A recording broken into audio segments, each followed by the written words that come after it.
And we're live. So the Boston Celtics and the 76ers are playing today. Do we remember Joel Embiid's famous quote between the Celtics and the 76ers a couple of years ago? Do you remember what he said? It's not a rivalry. They always kick our ass. One-sided rivalries always mean more. Yeah.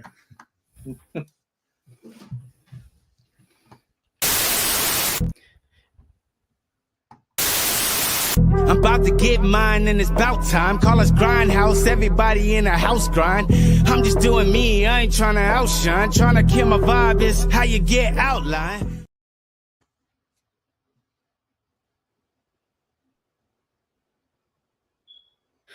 What's up, guys? Today is November 11th, 2025.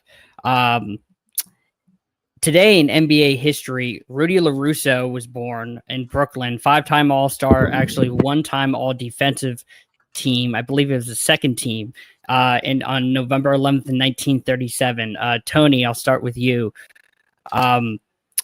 What was Rudy LaRusso's kind of like legacy and impact on those Lakers and then those Warriors teams? Because when he eventually retires, he's a 20-point per game guy. And a lot of people don't realize that you could argue he was at his apex when he was leaving. So what's Rudy LaRusso's legacy for this for today's day in NBA history?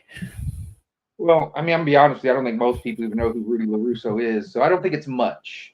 We'll do that. But really where I always remember him as is because he played his first year there was the last year there with the Lakers. And then like in those early 60 years, he was like their third all-star.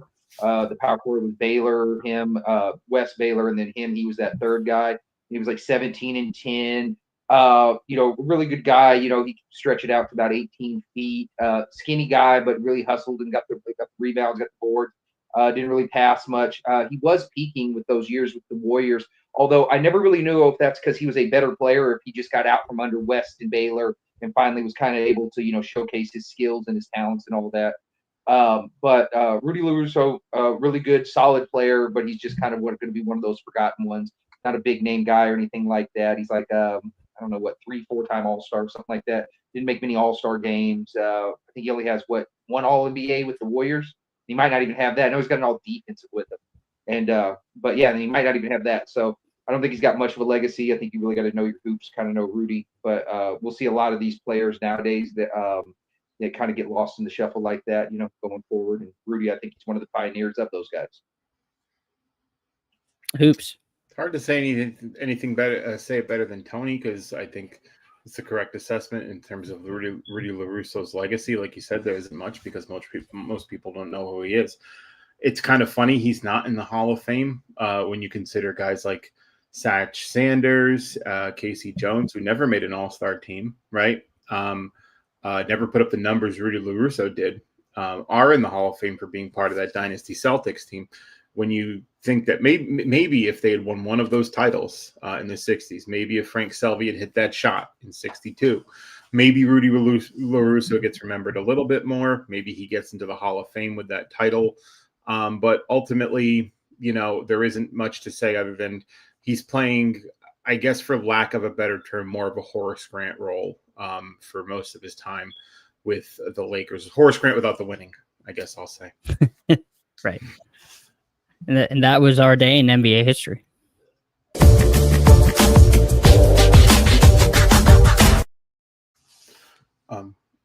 To get started, I think we should probably mention two of the NBA legends that passed this week.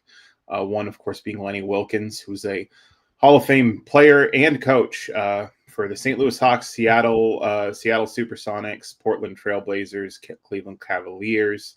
Was retired as the second all-time leader in assists. Then became, at one point in the 90s, the winningest coach of all time before he was passed later by Don Nelson and Greg Popovich.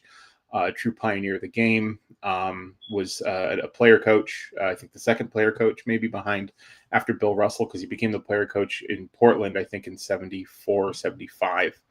And then went on to, of course, lead the Sonics to 2 finals and a title. Had success in Cleveland, the most success, besides now and the LeBron era, the most success Cleveland had ever had And even pre Kyle Lowry, DeMar DeRozan, the most success the Raptors had ever had, and the most success the Hawks had ever had at that point, besides Bob Pettit. So he was always most success in Atlanta. I mean, yeah, in Atlanta, yeah, most success in Atlanta, we'll say. I think it's fair. I think it's fair to say. And so a guy that never, led his team to a title, 2 finals, but was always leading at least very solid 2 contending teams. A true pioneer of the game. We're gonna miss Lenny Wilkins, passed at the age of 88 in Washington. Rest in peace to Lenny Wilkins. And then Michael Ray Richardson passed today from colon cancer. Michael Ray Richardson's a guy kind of like Rudy LaRusso, maybe a little bit better known than Rudy LaRusso is, but a 4-time All-Star, one of the best defenders of his time when he was able to play. Obviously got banned in 86 for cocaine possession, but then had a very successful international career. So a very interesting story. He was actually offered to come back and decided not to, because he was winning FIBA Euro Cups and French Cups and Italy Cups, and then ended up being a coach in the Continental Basketball League, which I believe became defunct in 2009. But Michael Ray Richardson was a very strong point of attack defender, very exciting player. He was 6'5", 190, but he was strong. He had a lot of power in his game when he went to the rack. He was also a very good playmaker, led the league in assists, and him and Otis Birdsong were dynamic backcourt for about a season or 2. So rest in peace to Lenny Wilkins and Michael Ray Richardson.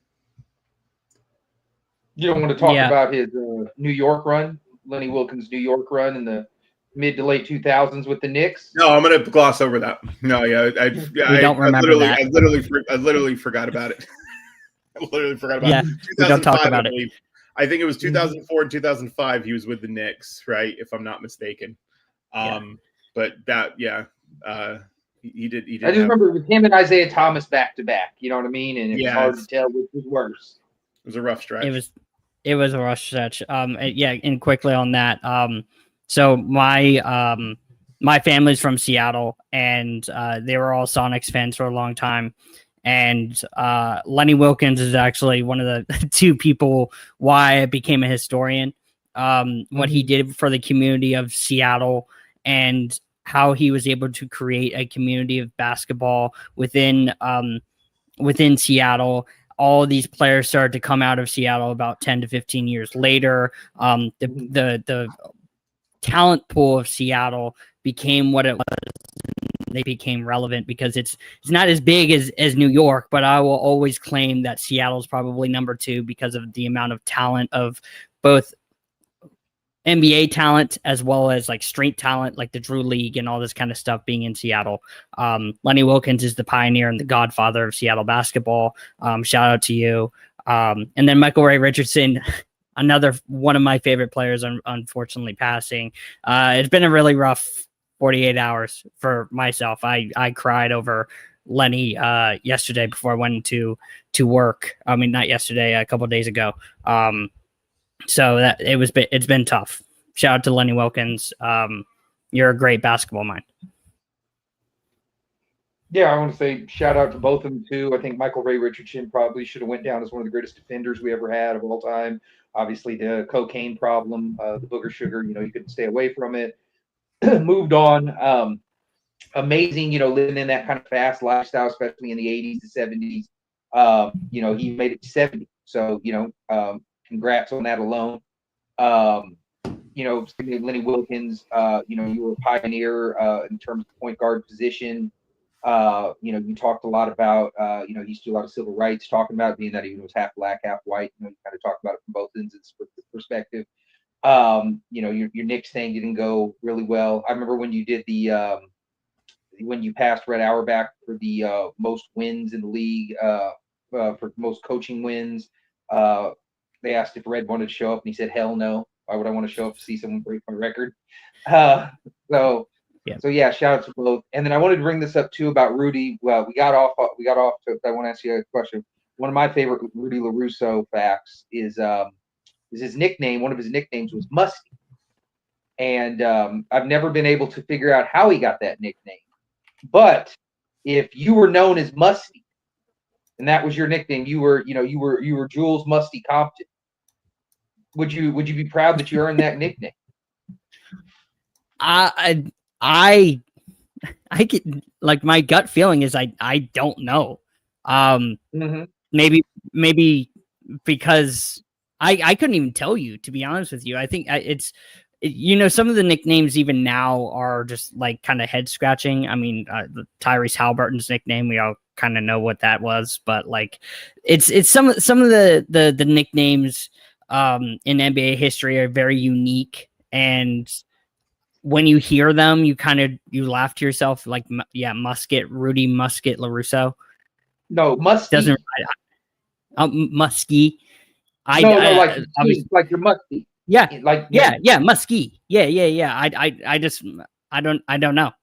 I know a story that I think it was Reggie Miller, I believe, was talking about. No, it was Steve Kerr on Open Court saying that Drazen Petrovic was fucking musky smelling. He could not guard him because of how bad he smelled. But like Rudy, I couldn't tell you why. Hoops, you got anything to add on it? I don't think so. I think maybe a story of your own must or something like that. No, I think Jules encapsulated it. I don't know. So let's get into this. Let's get into some of the trades, because that's originally what we're going to talk about. Let's get into it, and let's see what you guys got, because I want to bring up one too that I think that worked out really well for both teams. But you kind of shot the idea out there, Hoops. What are some of the ones you're thinking of? So it's actually great timing, because Nico Harrison got fired today finally, after making what we all have come to understand is the worst trade in the history of the NBA and the worst trade in the history of professional sports. Now we compare it to, you can say, oh, well, maybe Kobe for Vlade is worse. Okay, maybe it is in terms of value, what you're receiving. But the problem was you didn't know Kobe was going to be Kobe at the time, right? And so or Joe Barry Carroll for Kevin McHale and Robert Parrish. You didn't know what that was going to look like at the time. You knew what Luka Doncic was, you knew what Anthony Davis was, and you made the trade anyway. And it's a franchise-killing, a horrible trade. And we always talk about these trades that were bad, right? The Shai Gilgeous-Alexander one, Olden Polynice for Scottie Pippen. But we never really talk about trades that actually provided value for both teams, in that they got what they wanted. Now, one team's of course going to have more success than the other in these types of scenarios, but that doesn't mean the other team doesn't get what they want. The first, and what got me thinking about it was I think Alex Caruso for Josh Giddey last year, or a year ago, or however long ago, when the Thunder received Alex Caruso, an All-NBA first-team defender who was playing for the Bulls, won a title with the Lakers, for Josh Giddey, who was a young, promising star for the Thunder, but didn't quite fit, and had some off-the-court issues as well that he probably needed a fresh start from. And so Josh Giddey is now in Chicago playing great basketball. The Bulls are exceeding their expectations. I think it's a little fake, but they're still definitely better than we thought they were, and Josh Giddey looks like their best player.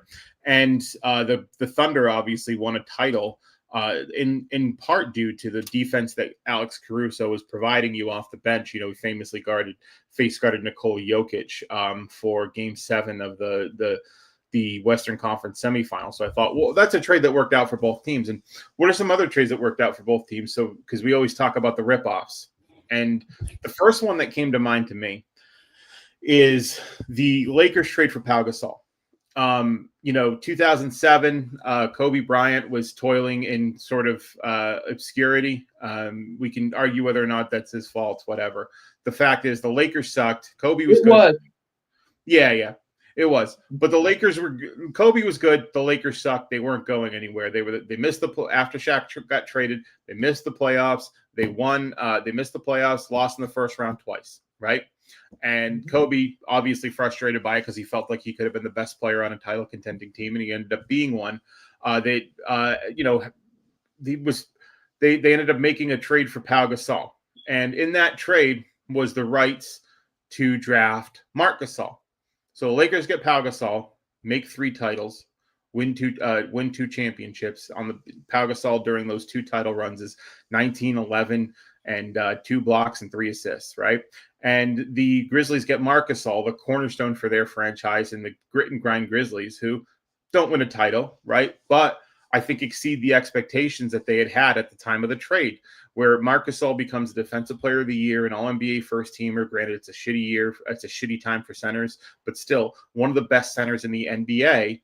And the Grizzlies make the conference finals. They have 55 win seasons, 56 win seasons. They're known as the Grit and Grind Grizzlies, one of the more iconic teams of the late 2000s, early 2010s, right? And so I thought that was a trade that worked out for both teams because the Grizzlies got to rebuild, got to have a title contending team even for a short period, and the Lakers got to capitalize on having Kobe Bryant making 3 championships, winning 2 titles. So that was the first trade that came to mind that I thought worked out for both teams. Ironically, and before we get to the other ones, ironically, I do actually think the Shaq trade, the original Shaq trade that kind of sent the Lakers into obscurity, in the long term worked out a little bit for the Lakers. Obviously, it worked out for the Heat. The Heat got Shaquille O'Neal and won a title, right? But for the Lakers, they still got some pieces, right? They got Lamar Odom, who was the 6th man of the year in 2011, ended up coming off the bench during those 2 finals runs, was starting on the unsuccessful finals run, came off the bench for those 2 title runs and was very good, then won 6th man of the year.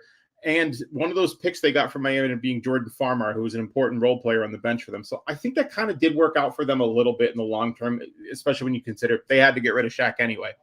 So those are the 2 that had come to mind. I have some more, but I'll open it up to you guys. Well, my question for you then is, what do you consider when they also got Caron Butler in that trade, who they traded for Kwame Brown, who was part of the Pau Gasol deal? Yeah, that's also true. So I guess it's actually, because you people like to conveniently forget that Caron Butler, 1 or 2 time All-Star, was in that deal. A guy who ended up winning a championship with the Mavericks, I believe.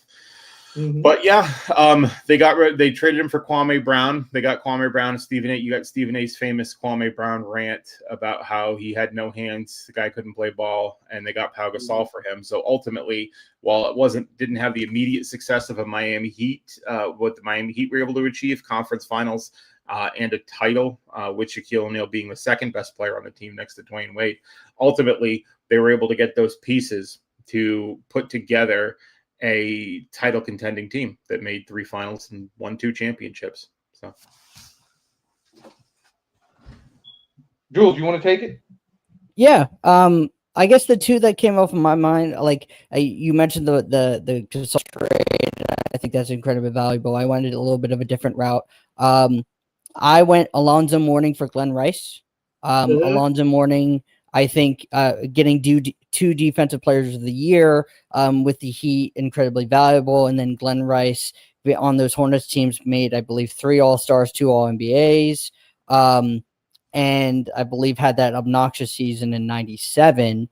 And then ultimately, even on top of that, I believe Glenn Rice was then traded for Eddie Jones, who was multiple-time All-Star. So I think there's incredible value on both sides. Now, granted, yes, they never won anything, but I would say getting Defensive Players of the Year, 2nd in MVP. We've talked about it before. She probably should have won MVP. Regardless, I'll let that go. But Alonzo Mourning, who was a great center during his time period, and Glenn Rice, who was a great floor spacer and scorer for his time period, ended up being very well. So I think there's good value on both sides. And the other one is maybe it's a little bit obscure. Bill Cartwright for Charles Oakley. And obviously Cartwright and Oakley provided, defensive and rebounding, roles on their teams when they were traded from the Knicks and the Bulls. But I think Oakley was able to identify and create a defensive stout front court with Pat Ewing, and obviously made a finals run when Jordan wasn't there. But Cartwright being a defensive rebounder and helping out, getting extra possessions on the defensive side of the ball, helped the Chicago Bulls maintain their defensive front court kind of, sustainability once Grant left. So I think that was again, it's a little bit obscure, but I think there was provided on both sides where a team is now enculturated and identified as being a stout defense, and then another team who needed to kind of maintain their front court. And I believe that the Bulls actually should have stayed with Oakley, because I think Grant and Oakley would have been a really good front court if they kept with the two. But those were my two trades off the top of my head that I thought that were intriguing, that were win-wins on both sides. Yeah, I'm going to go. So this one's going to look a little different. So I'm going to go one, and I'm going to reveal my big one that I immediately thought of that nobody ever brings up. So I think player for player, I think the Sabonis Halliburton trade is very equal. Yeah. I think they are just as good as players. To be honest with you, I think Sabonis is a better player. I think Halliburton, being that he gets to have the ball, control his own decisions, it works better for him as opposed to Sabonis waiting for somebody to get him the ball. But I think Sabonis is the better player. So I would say that. But obviously, Indiana with going to the Cup with Halliburton, going to the finals, they've had more team success. But they also have a much better front run office as well. They're much more historically well put together. They draft better. There's just a whole bunch of shit that goes on well over there. So I think that's one we've seen in recent time where I think the players are very similar. I don't think, I guess I would go with the Pacers now because they've had more team success through it. But yeah, I would say that's one. And the one that I don't think anybody ever brings up is the set 1975 Charlie Scott for Paul Westphal. Both teams immediately go to the finals after the trade. One team obviously has to lose. Westfall's the better player. He peaks at like 29 points a game. And Charlie Scott ends up winning the ring, in 76. I think he's gone by like 78. Paul Westphal also was in another trade where they each got a good player. That's who Dennis Johnson was traded for. Paul Westphal went to Seattle, and he only stayed there for like a year, went to the Knicks after that. DJ stayed for 4 or 5 with the Suns before he went to Boston. 3 years. Something like that. 2 or 3. But anyways, yeah, so those were the ones that I go. So if we're looking for team success as well as the players, I think Westphal Scott is the best one we have. We're talking individual talents as players. I think it's Sabonis, Halliburton. I don't know. What do you guys think? Yeah, so I actually had thought about the Sabonis Halliburton trade and how initially it did look like it was a very even trade where the Pacers got their point guard. They got Halliburton, who then ended up having a very good season, signing a big contract extension almost immediately. And the Kings had they're the number 3 seed in the West in 2023 immediately after. Looked like that was going to be a pretty good title contending team with Sabonis and De'Aaron Fox and Keegan Murray and Malik Monk, right, and Mike Brown at the helm. I think the difference, like you said, is that the Sabonis, it should have worked out better for the Kings, but their front office sucks and their owner sucks. And so the Pacers just have a much better front office, much better ownership, much more dedicated ownership. And so, but initially it did look like it was going to work out for both teams, and it should have. So it was definitely something I thought of. What about Scott? What about Scott and Westphal? Yeah, that makes sense. Obviously, Westfall's a better player, but Charlie Scott's still like 18 points per game. Obviously a starter on a title team in Boston. Phoenix does make the championship. And there's that famous multiple overtime game in that final series. It was a relatively close series, and so that does work out. I think I said at the outset of this, one team's going to have more success than the other. That's just the way it works, right? But the fact that they were both able to have that success, and Phoenix was a bit of a surprise run that year, as well, as opposed to Boston, who had just won 2 years earlier and were steady contenders through the mid 70s anyway. I think that's definitely that's one I'm going to be honest with you, I didn't think of, but is a very good entry into this discussion. That's what I'm here for. Yeah, I like that one a lot. The one that I wanted to run through you guys because it's a bit of a unique one, and I don't know if it's a win-win, but I think there's still people on both sides that defend it. And it was a draft day trade, Luka for Trey. And no. I think, how I want to preface this is all three of us know that Luka's better overall.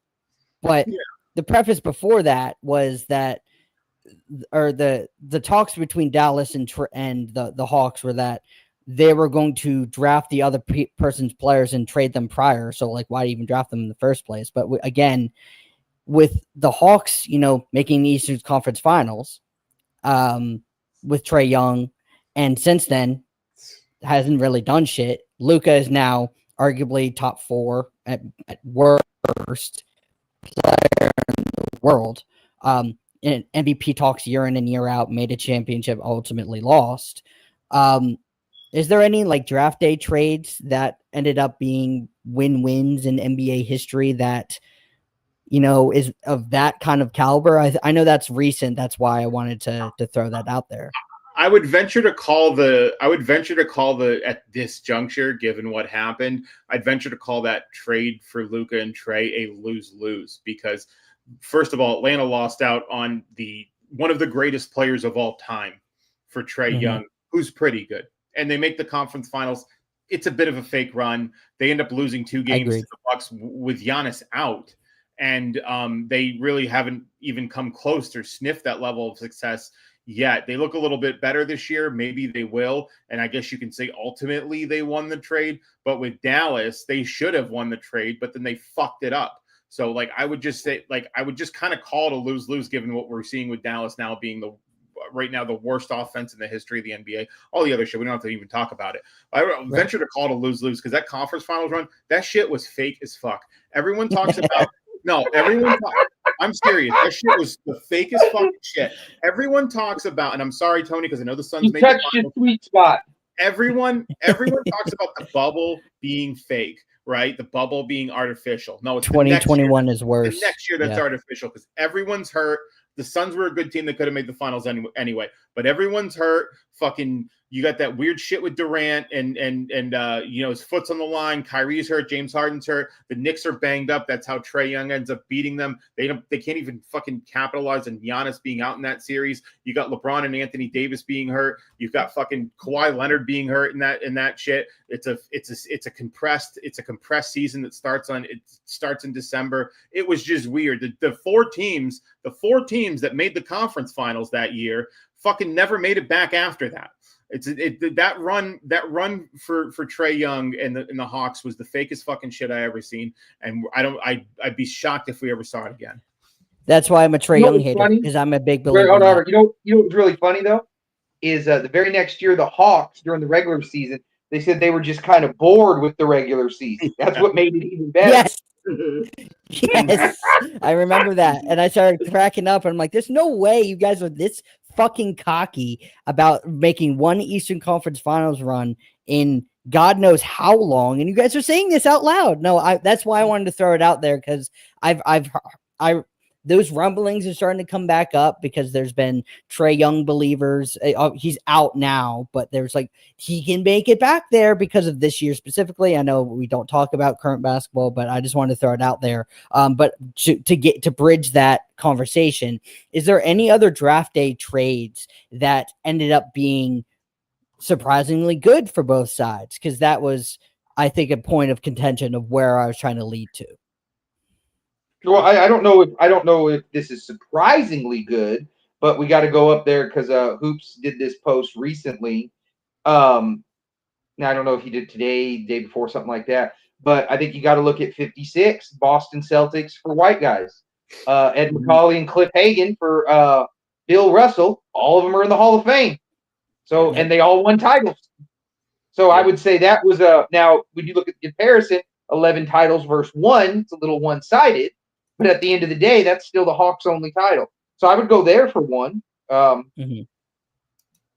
Anybody else want to? I want to hop on that, because it's both one of the better trades and one of the worst trades, right? Because you're giving up Bill Russell, right? But you do win a title. You do get Cliff Hagan and Ed McCauley, and you do make 4 finals and win a championship. The problem is you lose to Bill Russell. So it's both a trade that actually worked out for both teams, but it's also one of the worst trades because it was done because of racism, and ultimately the much, much, much, much better player, who we all agree has an argument for the greatest player of all time, ended up going to the other team. So I would agree on that. In terms of draft day trades, though, can we call the Kevin Love, Andrew Wiggins trade a draft day trade? I don't know if we can, but that kind of a little bit, maybe. I don't know. Yeah, I say maybe. For Yeah. purposes of this, I'm going to call it a draft day trade. Obviously, the Cavs get the better player. They get Kevin Love, who ends up being part of their title team, 4 straight finals, all that. We all know how that shook out. People talk about it on TikTok every fucking day. But Andrew Wiggins ended up being a solid player. They end up making the playoffs like sometime a few years later, right? With when Jimmy Butler comes in and all that. And they get to the point where they're at now, where they're actually now like marginally a contending team. So that one seemed to be okay. But in terms of other draft day trades, I couldn't really find any. That's fine. You want to do the Weber for Hardaway trade in '93? Who can get injured first? Yeah. Yeah. That's true. Yeah. Amazing talent, injury problems, late game mental issues with Chris Webber as well. But, both of those guys should be, upper echelon talented Pantheon Hall of Famers, and just, I think Webber finally made it, but, neither one really are. So, I mean, there's that one. There's the Stephon Marbury for Ray Allen trade. I don't know how well you want to say that worked out. Both became, went on to become great, good players. Another one. This wasn't draft day, but this was during a rookie year. We got him last half. Larry Nance for Kevin Johnson. Yeah, that's one I was going to bring up. Larry Nance for Kevin Johnson is a great one because they both end up having title contending teams. They end up being an all-star second best player on title contending teams. That was one I had thought of as well. Yeah. This isn't a draft day one, but I giggle every time I bring this one up. The series of events of the Rasheed Wallace trades in 2004, because a lot of people don't remember he gets traded to the Hawks. Plays one game famously. And obviously I believe it's for, isn't it Abdul Rahif? I mean, right. Raheem. Sharif Abdul Rahim. Yeah. Raheem, and Theo Ratliff. And then he gets traded, 10, 11 days later to Detroit that end up being draft picks for both, and Boston. It's a 3-team trade that ends up being, I believe, Josh Smith and Tony Allen. Hey, fun fact about Rasheed Wallace's stint in Atlanta. He actually has the highest career average of blocks per game for an Atlanta Hawks player at 5 per game. The more you know. The more you know, the more you find out. What I like about that is it's also the only team he ever averaged 20 on, but he shot 24 times to get that. He went 8 for 24. Yeah, that's an interesting one. I didn't think of as the Rasheed Wallace trade, but obviously one that sticks in people's mind because it was one game in Atlanta. The Kevin Garnett trade, I think we can say, obviously worked out for the Celtics. The Timberwolves were never good, but they got Al Jefferson was amazing for those 2 years. Exactly. Al Jefferson, honestly, I honestly, this is a total aside, but there's 2 things that piss me off with all-star selections in recent NBA history. And it's that Josh Smith didn't make it in 2010 and Al Jefferson never made it. Al Jefferson should have made a fucking all-star team at least once. He was one of the best offensive post players in the NBA, a solid 19 and 11. He was all-NBA third team in Charlotte. It fucking bothers me that he didn't make an all-star team. But part of that is, I think, playing in the West for some of his best years and then just kind of flying under the radar. But yeah, Al Jefferson was great. Funny. 1 year against the Suns, I think it was the 07-08 season, it was Timberwolves just owned the fucking Suns. And it was Al Jefferson. They just couldn't stop Al Jefferson. I think it was like 23-11 that year, not just against the Suns, but just in general. He just owned them. They couldn't stop him. I was a huge Al Jefferson guy. I'm a really big post guy. If you're a 20-10 guy, I'm probably, rocking with.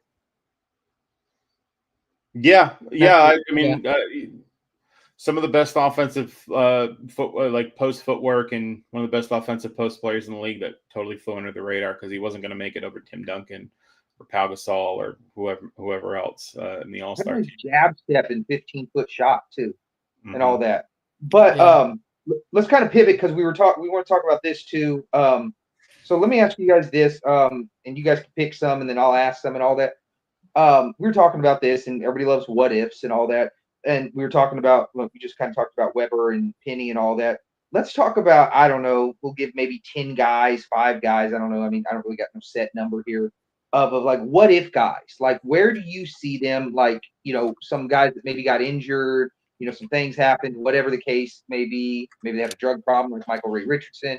But where do you see some of like your biggest what if guys? Like, what do you think their statistical output is?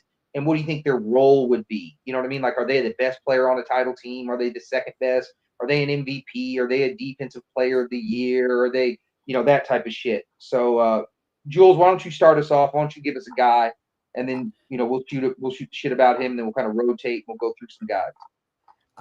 I think one of the best what ifs, that outside the guy that I think is definitely going to be mentioned, is Papa Sabonis. I know that he is, he plays internationally and he only plays a year or two in the NBA.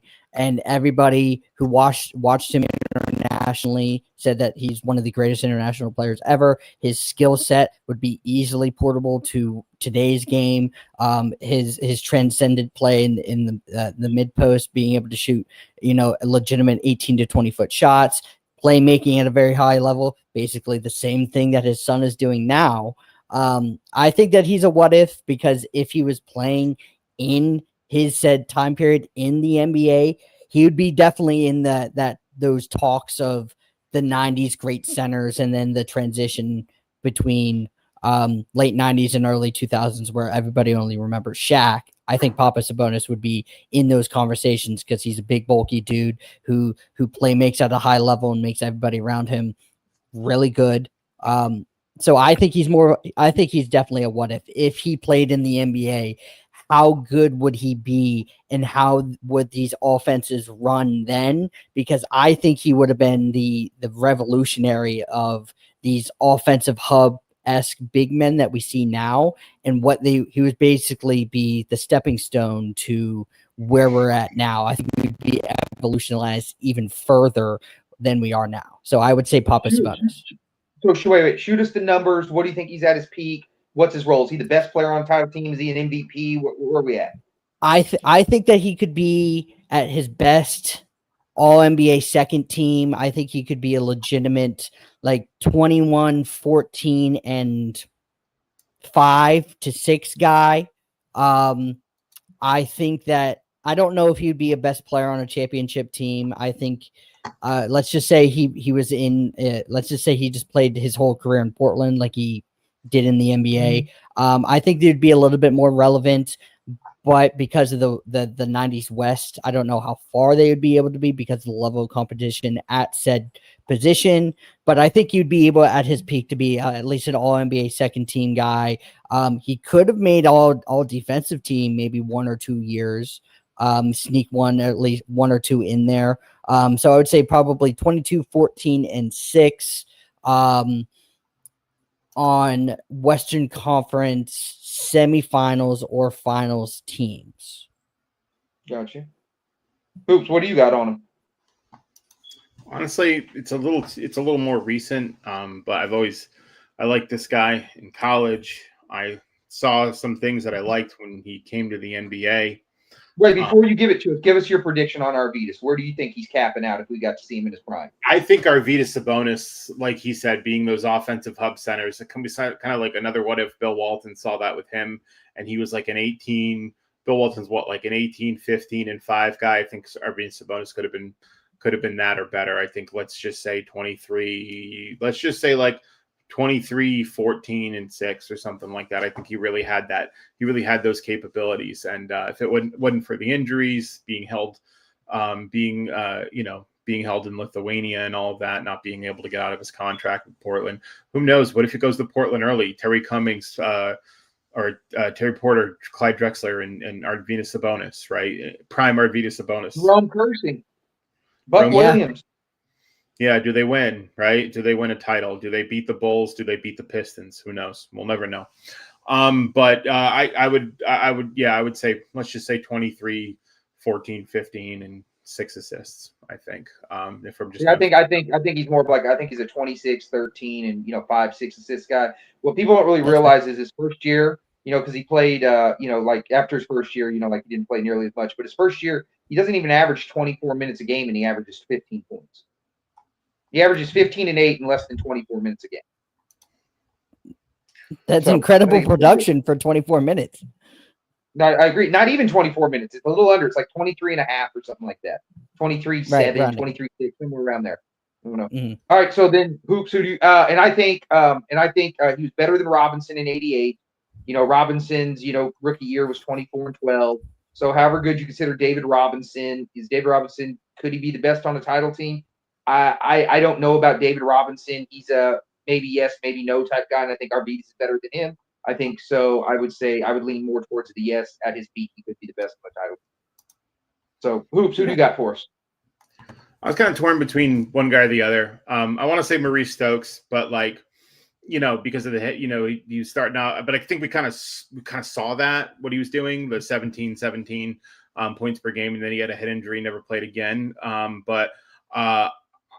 always liked this guy in college. I like what I saw in the NBA. Lonzo Ball. I think Lonzo Ball could have been a very good player. I think what we see Tyrese Halliburton doing, I think Lonzo Ball had all the things that Tyrese Halliburton had, plus a body advantage, plus a much better defender.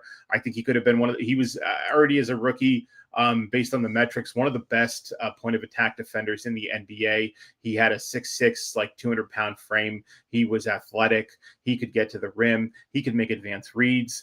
And I think he developed his jump shot, but the problem is even in his rookie year, he was dealing with injuries. People blame his shoes. That's probably his dad's stupid shoes. That's probably part of it. But we see Lonzo. Maybe it's a genetic thing because we see LaMelo having the same issues. But I really liked Lonzo Ball. I think he could have been one of the best two-way point guards in the NBA.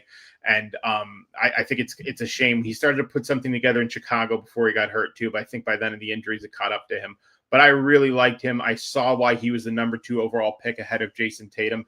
Do I think he could have been a better player than Jason Tatum? I don't know. I don't think so. But he could have been one of the best point guards in the NBA, I think. And I think for like a peak statistical year for Lonzo Ball, I'm going to say like 15 points, 15 points, 11, 12 assists, and 7 rebounds. I think that was the ceiling of Alonzo Ball while being an all defensive first team caliber player. And it's a shame that we didn't really get to see that metastasize. I think even his second game against Phoenix, Tony, so I don't know if you remember it, but I think he had like a 29-point triple-double. Him and LeBron played together, had a couple triple-doubles as well. Obviously, he had to go because Anthony Davis was coming in, but I really liked Lonzo Ball. And I know it's a little recent. It's not kind of the stuff we do here, but I always like to talk about him when I can. Yeah, I do remember that. They won by like 2, right? 1 or 2. Mm-hmm. They won by possession and all that. And I remember thinking to myself, man, fuck this motherfucker. So, yeah, I don't know. To be honest with you, Lonzo Ball always looked like, to me, I think he was more at his peak whenever he found out like his offensive game more like looking to shoot. I think his passing was cool but overrated. He looked more like at his peak optimal to me, like an 18, 8, and 7 guy to me. You know what I mean? Where that is, I don't know how good he would be. He looked to me basically like the best player on a first round team. I don't know how high he would have got up to. I think he would have been great, as like the 3rd best player on a title team, something like that. If LeBron and one other dude, and then LeBron, or maybe Brandon Ingram took off or something like that. So I don't know. I mean, I would have liked to see what LeBron, Randall, Ingram, and Ball could have done as they matured, but we'll never know now. Right. So, Jules, what do you think? Yeah, no, I think he could have been like at best like the 3rd best player on a championship team, and if he was the number 1 guy, the best player on a first round team. 18, 8, and 7. I think sounds cool. I would probably say slightly less, maybe 16, 7, and 6, but that's semantics. I remember the Lonzo Ball hype and everybody being pissed that he wasn't first overall because Markelle Fultz, right? And it's funny because both Markelle and Lonzo have injury history, and obviously, like Hoops mentioned, Tatum's 3rd overall. Out of those 3, obviously Tatum's had the best career, but Lonzo, even I think being proved now, is still holds great value because he's being able to provide these kind of upstarts on these second unit teams in Cleveland specifically now, and wherever he has been with Chicago, obviously LA for that short stint, and even in New Orleans, even though they've all had injury riddled seasons, he's done, I think, a little bit above average before injuries everywhere he's went. So he still holds good value because of how valuable a 3-and-D tall point guard is able to be nowadays. So I would agree, probably third best player on a championship team. It just sucks that his dad set him up for failure with his shitty ass shoe. I agree. So the guy I want to bring up is actually my all-time favorite player. He's been my all-time favorite player since I was about 7 years old, and that's Larry Johnson. So we only got 2 healthy seasons of Larry Johnson. His second year, he's second team All-NBA, best player on a playoff team. He's an all-star, gets him to the second round. He's like 22, 11, and 4. Now, like I said, I understand he's my favorite player, but I think personally, if we got to see him speak, I think he's probably 60, 30, and 10. Okay. I'm talking a 60, 30, and 10 assist triple double. And that's what me at 7 saw of him. And I'm still claiming it. What are we at? We're 34 years later. I'm still claiming it. No, I think the dude probably is like 27, 13, and 5 at his absolute peak. I think those numbers are good enough for an MVP. Now, whether he's the best on a championship team, I don't really know. I would like to think that he could, but I think the numbers would say yes. I don't know. I saw so little of him in the playoffs. He was a shorter power forward. He was only 6'5". He really needed his explosiveness to get up. And then once his back went, everything just kind of went. He also peaked up to like 39% from three was his high, and threes as well. So when he worked on it. So, I see a guy that can go inside out, pass. He wasn't really a great defender, good defensive rebounder. Like he wasn't really a thief or shot blocker. But, yeah, I could see him like 27, 13, and 5 based on his progression over his first 2 years. He looked like a really, really big, like upper-class middle Barkley. Like not as skilled as Barkley, didn't have as long as arms, but was the better athlete. Run, jump, was in better shape, that type of stuff. So that's where I got Larry Johnson. What's your guys' opinions on LJ? Yeah, I think Larry Johnson, kind of like Zion Williamson, like a stout power forward, a little bit undersized for his position, but had this incredible strength and athleticism. Had these like thunderous, powerful dunks. Was one of the players who got his talents taken from him in Space Jam. But I think I agree with your success assessment of 27 and 13 because I think by his second year in the league, he's like 20 and 12 or 20 and 11 or something like 22 that. 22 and 11. 22 and 11. Yeah, 22 and 11. That's his second year in the NBA. Some people do plateau, but he seemed like, he could have made that progression. So I agree. Yeah, 27 and 13 would have been great. And maybe what if Larry Johnson stayed healthy, and what if they were able to compare him with Kobe Bryant and they didn't trade him for Vlade Divac? Those are fun things to think about. But yeah, I agree with your assessment, Tony. Then they would have. Then it would be Kobe, Rice, and LJ, and it might even be Zoe because they might not trade for Zoe. So you got him as the best player on the title team, or no? Yeah, I think with those numbers, sure. I think you can. If we're going to say he's a 27 and 13 guy, that's the best player on the title team, right? I don't know many guys that can put up those numbers that aren't best players on a title team. Tim Duncan can get you that in a playoff run, right? Kevin Garnett could get you that in well, maybe he's not the best example. Shaq can get you that. Right. Yeah. So those are best players on a title team. So yeah, I would say so. I would say so too. Baby Barkley. I would agree. And the Zion comparison is spot on. I think if he's giving you that production, and going forward, why not? You know what I mean? He had all the explosiveness in the world, and it's funny, but doing some film study on those early Hornets years, because I love Alonzo Mourning. Watching Larry Johnson unfortunately literally get carried out onto a stretcher and then walking back onto the court and I forget which series in '93. I was like, I just saw him in an air cast getting off, like getting thrown to the hospital, and now he will just walk back. Like, that's insane. So I would say so. I would say Larry Johnson could be the best on the title team for sure. Well, what's funny is so his third year is when he gets injured, and he had his best game of the year. It was like one of the last games in December, right? He goes for like 29, 20, and 11. You know what I mean? And they're like, oh shit, finally LJ's back. You know, season's been going on 2 months. They just made the playoffs. They've been waiting for it, all that. He then proceeds to miss the next 2 to 3 months because he hurt his back again after a 29, 20, and 11 performance. So, and I think he shot like 75% or something like that in that game. You know, so 29, 11, and 20 on like 75% shooting or something like that. So, one of the things too is Larry and Zoe, they didn't like each other. We saw that spill out in the fight a few years later. But like LJ would do asshole as shit to him, like hold up his Rookie of the Year jacket, be like, "You're never gonna get one of these. You'll never have one of these." You know, shit like that. You know, in all fairness, and like I said, this comes from me that, you know, he's my favorite player. You wouldn't have had one of those either if you were in the rookie class with Shaq. And if you and Zoe were in the same rookie class, you wouldn't have one either. So, you know, it's kind of a dickheadish thing, you know, that you had to beat out Dikembe and Derek Coleman for yours. And he had to go up against Shaq. It's not really a good comparison. I agree.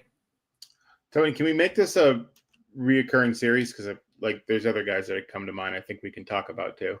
Guys that, yeah, we can always do this. We can always do like a rotate, you know, you can shoot out a guy, I can, and all that. You know, I think obviously at some point we're going to have to hit Weber and Hardaway for the all injury trade. Well, because I'm pissed that I forgot about Danny Granger, and I really liked his 1 year. And I used to use it in 2K. Oh, well, hey, I want to say this because we're running out of time, but I want to tell you this: a trade that absolutely fucking sucked, and it's on a micro level, but they don't understand how much it really sucked for the franchise, is when the Suns traded Dan Marley for fucking Hot Rod Williams. That threw the Suns into a fucking tailspin. Yeah. Like it took them years to recover from that shit. They went 7 straight years of winning over 50 games. That was immediately fucking done. They would always usually at least get to the second round. That was immediately fucking done. Yeah. You know what I mean? They went from, you know, 59 wins to 41 wins, 40 wins. Then they went up to 56 wins, but then they lost in the first round, swept in the next round, lost in the second round, lost in the first round, didn't make the playoffs, lost in the first round, didn't make the playoffs. It was a terrible one. So that's one of those micro. We ought to look at that role player trades that really fuck up the team. Well, that's a good one. You know, but yeah, that would be one. So, anyways, that's it. We out of time. Anybody else got anything else they want to add? Say? Nah. No. I think I'm good.